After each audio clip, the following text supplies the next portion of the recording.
तो अब हम आ जाते हैं कैर लिटरल्स पे। कैर लिटरल्स मतलब कैरेक्टर लिटरल्स। तो जो कैरेक्टर होता है उसे हम हमेशा सिंगल कोट के अंदर डिफाइन करते हैं। कोई भी कैरेक्टर अगर मुझे डिफाइन करना है तो वो सिंगल कोट के अंदर ही डिफाइन होता है। और उसे मैं कैरेक्टर मतलब एक सिंगल लेटर ही होगा, दो लेटर्स नहीं हो सकते हैं। तो यहाँ पे पहला पॉइंट ये है कि सिंगल कोट में डिफाइन होगा। जैसे देखो char c is equals to single quote में ए लिखा है, वैलिड है। अगर मैं सिंगल कोट नहीं लगाता हूँ तो इनवैलिड हो जाएगा, एरर आ जाएगा। डबल कोट लगा दूंगा तो ये सोचेगा कि ये स्ट्रिंग है। डबल कोट में जो भी वैल्यू लिखी हुई होती है वो क्या होती है, स्ट्रिंग। तो अगर मैंने स्ट्रिंग डिफाइन कर दिया कैरेक्टर डेटा टाइप बता के, तो क्या बोलेगा, इनकम्पेटेबल टाइप्स। ठीक है, ये भैया कि ये टाइप जो है वो ही कंपेटेबल नहीं है, हमको तो कैरेक्टर चाहिए था, आपने स्ट्रिंग दे दिया। अब देखो यहाँ पे character C is equals to A B. अब ये ए बी जो है वो दो लेटर्स हैं, और एक कैरेक्टर के अंदर सिर्फ एक ही कैरेक्टर, एक ही लेटर या एक ही सिंबल होता है। इसके अंदर हम दो कैरेक्टर्स डिफाइन नहीं कर सकते हैं। तो ये भी इनवैलिड है। क्या एरर आ रहा है यहाँ पे, अनक्लोज्ड कैरेक्टर लिटरल। और CE one unclose character literal, CE two unclose character literal, CE three not a statement. ठीक है, अब सेकंड पॉइंट पे देखते हैं हम। ये है कि जो character literal as character integral, मतलब जो भी कैरेक्टर आज हमने देखा होगा जब एस की वैल्यू पड़ी थी, तब ये हमें पता था कि जो कैरेक्टर होता है वो किसी ना किसी एक न्यूमेरिक वैल्यू को असाइंड होता है। तो वैसे ही जावा के अंदर भी यही होता है, भले ही जावा यूनिकोड बेस क्यों ना हो। जो भी कैरेक्टर है, जैसे यहाँ पे अगर मैं लिखूँ character C is equals to 97, तो 97 पे कोई एक वैल्यू असाइंड होती है। जैसे अगर मैं ये सोचूं 97 यहाँ पे प्रिंट ही करके देख लेते हैं हम लोग। तो क्या लिखना है, कैर ए इज इक्वल्स टू 97 और प्रिंट करो ए को। होगा मेरे शायद हिसाब से 97 ए होता है, बिल्कुल ए ही होता है। और अगर मैं इसको 98 कर दूं तो ये क्या आना चाहिए, बी। वैसे ही 99 100 ऐसे जो भी हम नंबर्स आगे बढ़ाते जाएंगे, वैसे ही यहाँ पे जो है वो आता जाएगा आउटपुट, जो भी हमारा कैरेक्टर डिफाइंड होगा इस नंबर पे। तो इस नंबर पे कैरेक्टर डिफाइन होना मतलब कैसे बता रहा हूँ मैं, कि जैसे अगर मैं नंबर लिखूँ, सॉरी, 1 2 3, और फिर ऐसे आगे आगे मैं बढ़ते जाऊं और आगे तक पहुंच जाऊं मैं, यहाँ पे मैं 4 लिख दूं। नहीं, 4 क्या, 97 पे आते हैं हम सीधे। तो यहाँ पे मैंने लिख दिया 97, तो 97 की वैल्यू क्या हो गई, छोटा ए। 98 की वैल्यू क्या हो गई, छोटा बी। फिर 99 की वैल्यू क्या हो गई, छोटा सी। ऐसे ही ऐसे डिफाइंड होती है, 1 को भी कोई वैल्यू डिफाइंड होगी, वैसे ही 2 को भी कोई वैल्यू डिफाइंड होगी, 3 को भी कोई वैल्यू डिफाइंड, 3 को भी कोई वैल्यू डिफाइंड होगी। ठीक है, वैसे ही 97 से छोटा ए बी सी डी हमारा चालू होता है। तो यहाँ पे मैं ये डिफाइन कर सकता हूँ। देखो कैरेक्टर के अंदर आप बोलोगे कि अरे यार ये इंटीजर डिफाइन कर दिया आपने, ऐसा कैसे चलेगा। नहीं, हम ये कर सकते हैं, क्योंकि ये जो इंटीजर है वो किसी एक कैरेक्टर को पॉइंट करता है, और वो कैरेक्टर जो है वो इस जगह आके बैठेगा और फिर वो कैरेक्टर डेटा टाइप में जाएगा।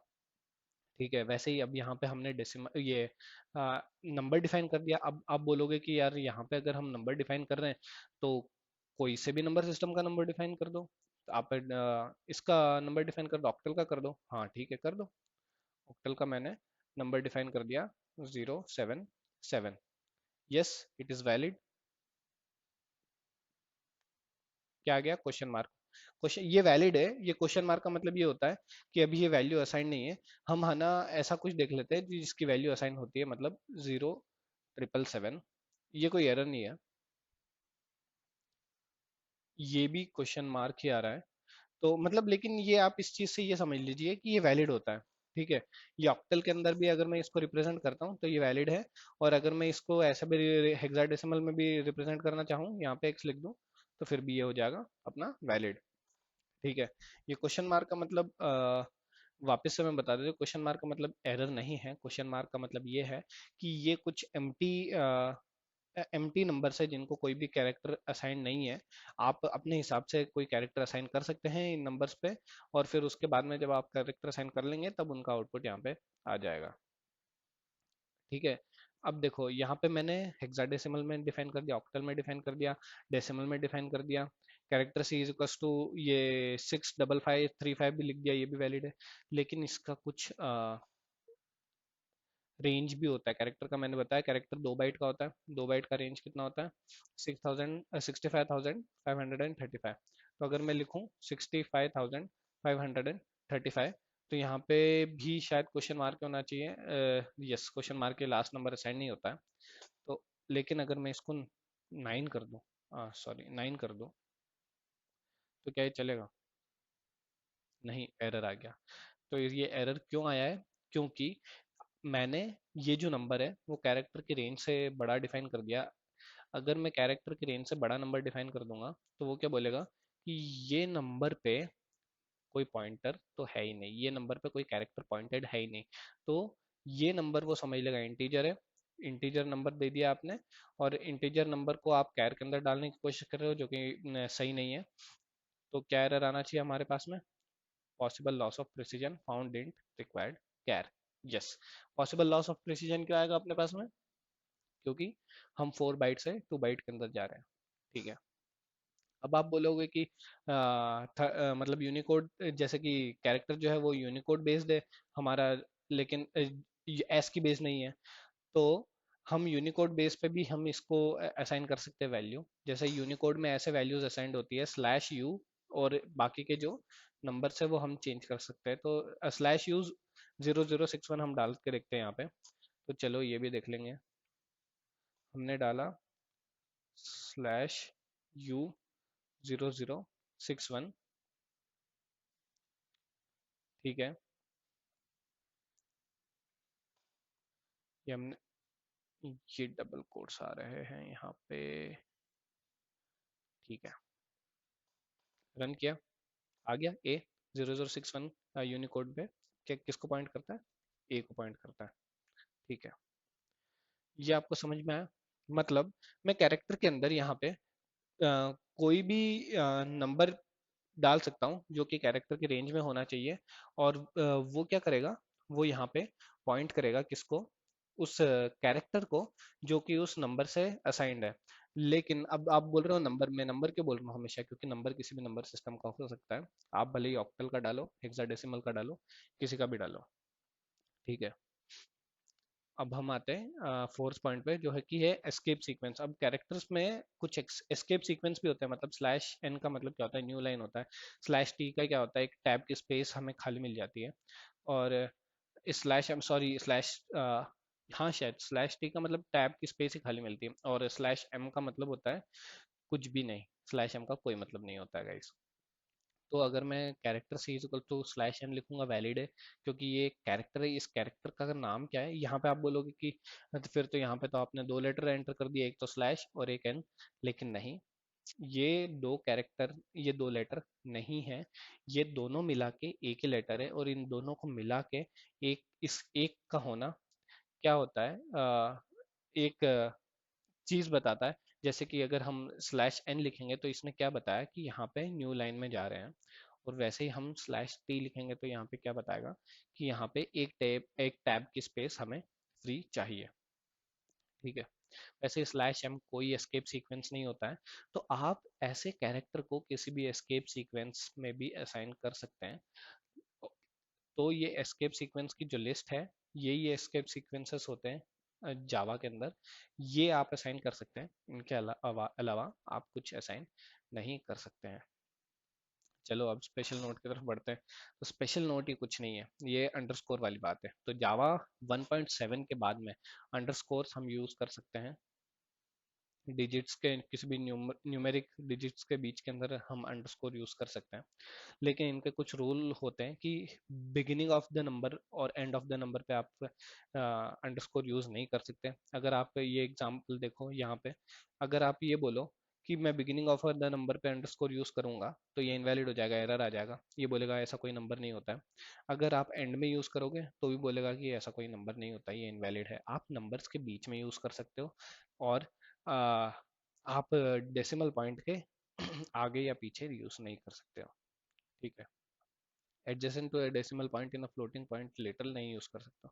ठीक है, फ्लोटिंग पॉइंट में अगर ये एडजेसेंट हो किसी भी डेसिमल के, जैसे यहाँ पे हमने देखा ये डेसिमल के आगे अंडरस्कोर लगा, ये इनवैलिड होगा, ये वैलिड नहीं होगा। और प्रायर टू एन एफ और एल सफिक्स, यहाँ पे हम यूज नहीं कर सकते हैं। मतलब अगर हम फ्लोट लिखते हैं या लॉन्ग वैल्यू लिखते हैं, तो उस एल जो आखिरी में हम मेंशन करते हैं, एल या एफ, उसके पहले अगर हमने अंडरस्कोर लगा दिया तो वैलिड नहीं है, वो एरर दे देगा। और यहाँ पे in position where string of digits is expected, string of digits में आप नहीं लगा सकते। अगर आपने लगा दिया तो क्या मिलेगा, कंपाइल टाइम एरर आपको मिलना है। तो एडवांटेज क्या हुआ? अब आप बोलोगे कि ठीक है अंडरस्कोर वगैरह क्या है, मतलब क्यों यहाँ पे लगा सकते हैं यहाँ पे नहीं लगा सकते, इसका मतलब क्या निकलता है?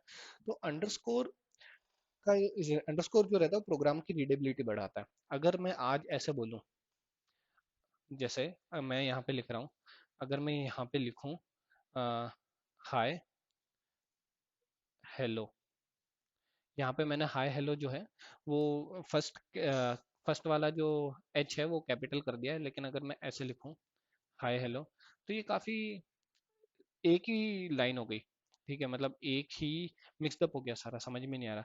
और अगर मैं और इंक्लूड कर दूं हाउ आर, ये स्पेस यहाँ पे नहीं, हाउ आर यू, तो ये कितना मुश्किल होगा पढ़ने के लिए। लेकिन अगर मैं बीच में स्पेस दे देता हूँ तो ये अलग अलग हो जाएगा। ठीक है, तो ये इसको अलग से पढ़ा जाएगा, इसको अलग से पढ़ा जाएगा। इसलिए इसको अगर मुझे इस चीज़ को रीडेबल बनाना है, तो मैं यहाँ पे हर चीज़ के बीच में अंडरस्कोर डाल देता हूँ। देखो, जब हम केसेस की बात करेंगे तब ये स्नेक केस होता है, ऐसे हम लिखते हैं तब तब आपको पता चलेगा। तो ये देखो अंडरस्कोर डाल दिया तो कितना अच्छे से रीड कर सकता हूँ मैं, hi hello how are you. ठीक है, वैसे ही अगर मैं कोई नंबर भी डिफाइन करता हूँ यहाँ पे, अगर अगर मैं कोई यहाँ पे नंबर डिफाइन करूँ, जैसे INT A is equals to 1 2 3 4 5, अब मुझे समझ लो थाउजेंड्स के यहाँ पे अंडरस्कोर डालना है, मैं यहाँ पे आराम से अंडरस्कोर डाल के ये नंबर कंप्लीट कर सकता हूँ। ठीक है, मैं इसको रन करूंगा, देखते हैं आ गया 1 2 3 4 5। अब देखो मैंने यहाँ पे अंडरस्कोर तो डाल दिया, लेकिन यहाँ पे अंडरस्कोर नहीं आया। जब भी जावा प्रोग्राम रन करेगा वो इस अंडरस्कोर को कर देगा इग्नोर, बाशर्त, शर्त ये होनी चाहिए कि ये जो हमने पॉइंट्स डिस्कस किए अभी यहाँ पे अंडरस्कोर से रिलेटेड, इनको फॉलो करो, तभी ऐसा होगा। इग्नोर करेगा जावा कंपाइलर अंडरस्कोर को, नहीं तो आप आगे पीछे अगर रूल्स के अगेंस्ट लगा दोगे तो एरर दे देगा। जैसे कि अगर मैं यहाँ पे लास्ट में अगर मैं अंडरस्कोर लगाता हूँ तो वो दे देगा एरर, एरर आ गया। ठीक है, तो मैं ऐसे लगा के लिख सकता हूँ, रन कर सकता हूँ इसको। अब अब यहाँ पे देखो मैं एक से ज्यादा अंडरस्कोर भी लगा सकता हूँ। अगर मैं यहाँ पे चाहूँ कि 2 अंडरस्कोर लगाऊं, जैसे कि मैंने ये 12,345 लिखा है, अब मैं चाहूंगा कि 2 अंडरस्कोर लगाऊंगा लैक वाली वैल्यूज पे, और जो 1000 वाली वैल्यूज है उस पे सिर्फ 1 अंडरस्कोर लगाऊंगा। तो ये लैक को डिफरेंशिएट कर दिया, 1000 को डिफरेंशिएट कर दिया, और हंड्रेड्स की वैल्यूज को अलग कर दिया। अब मैं इसको भी ऐसे 2 अंडरस्कोर लगाने के बाद भी रन करूंगा तो ये ऐसी कैसी वैल्यू प्रिंट हो जाएगी, कोई डिफरेंस नहीं आएगा। अब आते हैं हम ये बात करने के लिए, ये चार्ट देखो आप। ठीक है, ये चार्ट हम किस लिए देख रहे हैं? Byte, short, int, long, float, double और कैर, ये सारी वैल्यूज है इसमें। हमने यहाँ पे मेमोरी भी स्पेसिफाई कर रखी है। अब देखना, अब मैं आपको एक चीज बताने वाला हूँ। ठीक है, वही बस वाला एग्जांपल है, सिटी बस वाला एग्जांपल है। शॉर्ट की वैल्यू, शॉर्ट की वैल्यू अगर मैं बाइट में रखना चाहूँ तो क्या मैं रख सकता हूँ? वही आप ऐसे समझ लो कि मेरे पास 2 बाइट की वैल्यू है, वो मुझे 1 बाइट में रखनी है। हमारे पास कोई कंप्रेसर तो है नहीं कि कुछ कंप्रेस करके हम उसके अंदर रख देंगे, नहीं रख पाऊंगा। अगर मैं 1 बाइट की वैल्यू 2 बाइट के अंदर रखना चाहूँ तो रख सकता हूँ, बिल्कुल रख सकता हूँ। वैसे ही इंटीजर की वैल्यू मैं लॉन्ग में रखना चाहूँ तो रख सकता हूँ, लॉन्ग की वैल्यू मैं इंटीजर में रखना चाहूँ तो नहीं रख सकता। वही सेम एग्जांपल है, अगर किसी सिटी बस की कैपेसिटी 40 पीपल की है, उसके अंदर मैं 60 लोग बैठाना चाहूँ तो मैं नहीं बैठा सकता हूँ। और अगर मैं उसमें 20 लोग बिठा के ले जाना चाहूँ तो मैं ऑब्वियसली बिठा सकता हूँ। हाँ, कुछ लोग ये भी बोलेंगे कि भैया सिटी बस के अंदर तो 80-80 लोग चले आते हैं, क्या बात है। ये सिटी बस हम जावा के रूल्स के हिसाब से चलेगी, ये हमारी सिटी बस है, जितनी सीट्स होंगी उतने ही लोग बैठेंगे, उससे ज़्यादा नहीं बैठेंगे। अब यही वाला इससे मैं आपको क्या समझाना चाह रहा हूँ, एरर जो हम देख रहे थे वहां पे, एक एरर नहीं देख रहे थे हम, possible loss of precision. Possible loss of precision का एरर कब आता है? जब मैं बड़ी वैल्यू, जैसे अगर मैं लॉन्ग को इंट के अंदर डालने की कोशिश करूं तो होगा क्या, वो मैं आपको समझाता हूँ। 4 बाइट की मेमोरी है इंटीजर की, और 8 बाइट की मेमोरी है लॉन्ग की।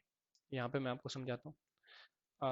काश मैं यहाँ पे बॉक्स बना पाऊँ, बना तो सकता हूँ मैं। ठीक है, चलो ठीक है, ये बॉक्स बनाया जाए यहाँ पे। कितने बॉक्स हुए? 1 2 3 4। ये 4 बॉक्सेस हैं। इसको मैं बोलता हूँ इंट, और यहाँ पे मैं ऐसे ही बॉक्स बनाता हूँ 1 2। इसी को 2 बार कॉपी कर लेंगे ना, क्या है, सिंप्लिसिटी होनी चाहिए इस लाइफ में। ठीक है, ये हो गया। अब आप देख रहे हो यहाँ पे मेरे पास 4 बक्स हैं। यहाँ पे मेरे पास ये हमारे पास किसकी वैल्यू है? डबल लाइन इसकी, इनकी लॉन्ग की वैल्यू हमारे पास, समझ लो। डबल के नहीं रखेंगे हम, लॉन्ग के रखेंगे। लॉन्ग के अंदर 8 बाइट रिप्रेजेंट करता है, ये 8 बॉक्स है। Each box carries 1 byte. यहाँ पे 4 बॉक्स है, ईच बॉक्स कैरीज 1 बाइट। मैं ये 8 बॉक्स इन 4 के अंदर बिठाने जाऊंगा तो 1 2 3 4, ये 4 वैल्यू तो चले गई, समझ लो। ये 4 वैल्यू चले गई, बची कितनी हमारे पास में? ये इतनी वैल्यू बच गई। 4 वैल्यू अभी भी बची है। चार, 4 वाली तो मैंने एज इट इज वहां पे फिट करा दी, लेकिन 4 वाली अभी भी बची हुई है। तो अब क्या करें? अब इसका क्या किया जाए? तो ये जो बची हुई 4 है वो तो कभी जाएगी ही नहीं, तो मेरे पास ये जो यहाँ पे जो बचे हुए 4 के अंदर जो डेटा था वो तो लॉस हो गया ना। अब मेरे पास ये इनके अंदर जो डेटा था वो ऑलरेडी लॉस हो चुका है, ये वाला ऑलरेडी फिट बैठ चुका है। तो यहाँ पे इस वैल्यू का प्रिसीजन लॉस हो गया, क्योंकि अगर समझ लो मेरे पास वैल्यू 1 2 3 4 थी, समझ लो वैल्यूज काफी बड़ी होती है अगर हम इन चीजों में डील करते हैं। अगर मेरे पास वैल्यू 1 2 3 4 थी और इंटीजर में जाके सिर्फ 1 2 हो गई, ठीक है। अब मेरे पास में ये जो 1 2 वैल्यू बची है वो 3 4 को लूज कर चुकी है, 3 4 को ये लूज कर चुकी है। तो हमने 1 2 3 4 का प्रिसीजन लूज कर दिया है। जो वैल्यू थी वो प्रिसाइज नहीं रही, जो यहाँ पे वैल्यू गई है वो सिर्फ 12 गई है, and 12 is nowhere close to 1234। We lost our precision. That's why Java के अंदर एरर आता है, पॉसिबल लॉस ऑफ प्रिसीजन। जब भी हम किसी बड़े मेमोरी ऑक्यूपाइंग डेटा टाइप को किसी छोटे मेमोरी ऑक्यूपाइंग डेटा टाइप के अंदर डालने की कोशिश करते हैं। हाँ, अब यहाँ पे ये मेन नोट, ये देखो वापस से एक्सेप्शन हर जगह, केमिस्ट्री जैसे जावा है। 8 bytes long value can be assigned to 4 byte float variable because both are following different memory representation internally। अब ये क्या बोल रहा है, 8 बाइट की जो लॉन्ग की वैल्यू है, 8 byte long value can be assign to 4 byte float variable. 4 byte के फ्लोट के वेरिएबल को आप असाइन कर सकते हो। करके देखें ये? ठीक है, ये चीज भी करके देख लेते हैं। इसको हटाओ नहीं तो एरर देगा अभी। तो हम एक लॉन्ग की वैल्यू डिफाइन करते हैं यहाँ पे वापस से। Long a is equals to, हमने डिफाइन कर दिया 1 2 3 4 5 6 7 8 9 0। ठीक है, अब हमने यहाँ पे सेमीकॉलन वापस उसके पास चले जा, हाँ। अब यहाँ पे हम फ्लोट करेंगे, float b is equals to a. ठीक है, अब मैंने क्या करा, फ्लोट को असाइन कर रहा हूँ मैं लॉन्ग की वैल्यू। देखते हैं असाइन होती है कि नहीं होती। हो गई इसे। ये एक्सेप्शन है गाइस जावा के अंदर।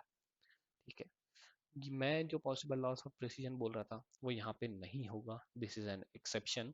मैंने लॉन्ग की वैल्यू फ्लोट को असाइन कर दी है, और एज इट इज फ्लोट को असाइन हुई है वो वैल्यू। ठीक है, so that's it for today guys. I hope you like this video, and I hope you will keep learning ये वीडियो देख के आप परेशान मत होइएगा अगर आपको इसके अंदर कुछ ज़्यादा समझ में नहीं आया तो ये इस तरीके से समझ लीजिए कि ये एक थियोरेटिकल वीडियो था कि इसमें काफ़ी थियोरेटिकल नॉलेज दिया हमने हर एक लिटरल के बारे में। तो लिटरल्स वगैरह डेफिनेशंस क्या होती है ये इंटरव्यूज के अंदर वगैरह ऐसा कोई नहीं पूछेगा आपको। अगर आप किसी बड़ी कंपनी में जाओगे तो आप ऐसे कोई भी नहीं पूछेगा कि एक काम करो आप बताओ लिटरल क्या होता है। ठीक है, बहुत कम सवाल ऐसे उठते हैं क्योंकि इससे भी काफ़ी कॉम्प्लेक्स चीज़ें हैं जो जावा को यूज़ करके की जाती हैं। लेकिन जब हम पढ़ ही रहे हैं तो हमें हर चीज़ के बारे में मालूम होना चाहिए जावा के बारे में।